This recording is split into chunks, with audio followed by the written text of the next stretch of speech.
এই বাংলায় 12 মাসে 13 পার্বণ। মরশুমের পালাবদলের সঙ্গে সঙ্গে খাবার দাবারেও নানা পরিবর্তন।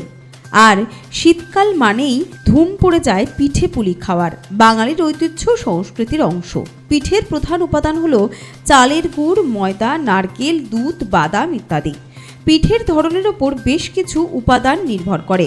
কিছু পিঠে মিষ্টি, আবার কিছু পিঠে নোনতাও হয়। কিছু নরম, আবার কিছু শক্ত।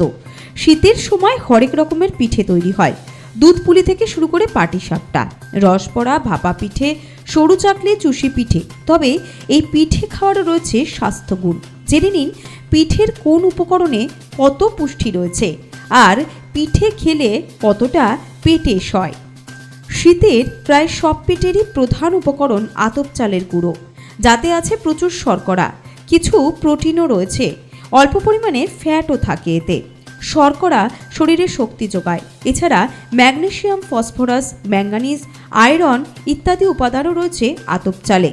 তাই খনিজ, আঁশ, ক্যালোরি, ভিটামিনের ভালো উৎস হচ্ছে গুড়। খেজুর ও আখের গুড় দুটি উপকারী শরীরের জন্য। প্রতি 100 ক্যালোরিতে রয়েছে 108 গ্রাম শক্তি।